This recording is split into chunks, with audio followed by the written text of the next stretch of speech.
Welcome back, everybody, to the latest installment of DeGarmo Tech Explains All. This week, we are going to be going over Drupal, and in particular, how to add a content type and then how to add fields to those content types.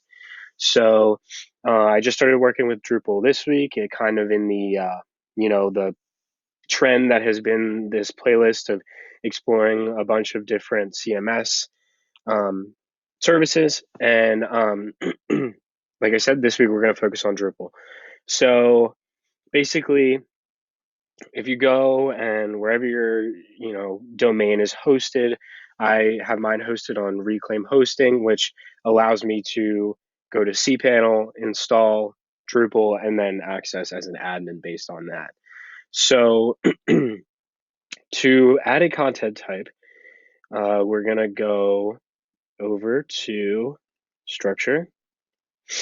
And then as you can see here, we have a lot of different options of things that we can add. So the two that I actually used for this site and this lab was content types and views. So if you click here on content types, it opens this up. And as you can see, I have my basic pages, my faculty, my locations, and then I actually made a content type for this specific page so that I could make it its own thing.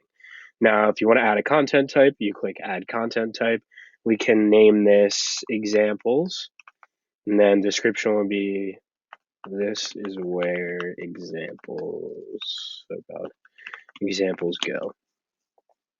Title of the field, examples. And there's a lot of different options that you can choose down here in the settings, but we're just going to kind of ignore that. We are going to add it to the main navigation menu so that it will be able to show up across our main navigation based off of our homepage. So after this is added, we're going to go to content.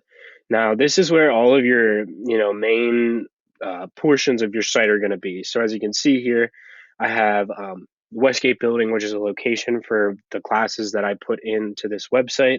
I had to put in 5 different professors, and they all were added to the faculty section.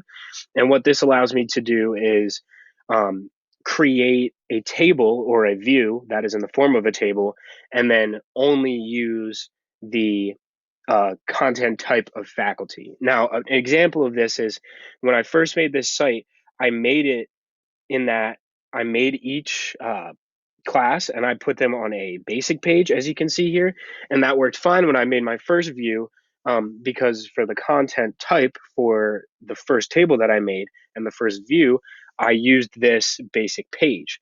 Now, the error that I ran into after doing this was whenever I wanted to do these professors and I saved them as a basic page, whenever I wanted to go and make a separate page with a faculty table, I only had the option to choose basic pages. And what this was doing was listing all of these courses and then listing all of the professors. So content types are a very great way to kind of organize and separate things so that they're very easily understood and split into tables. So basically, once you create these types, you're going to go to the content tab up here, which we did.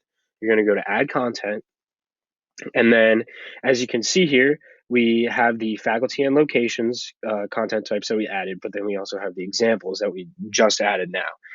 Now after this, we can just say this is an example, and then type in some mumbo jumbo.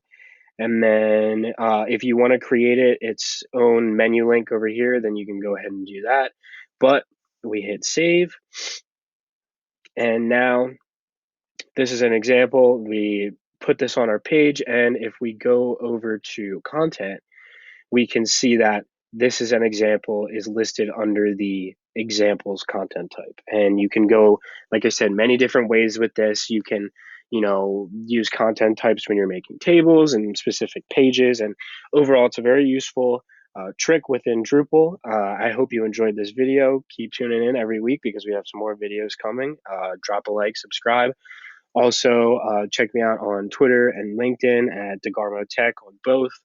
I post there occasionally with some videos and interesting articles that I find. So, yeah, hope you enjoyed. Have a good day.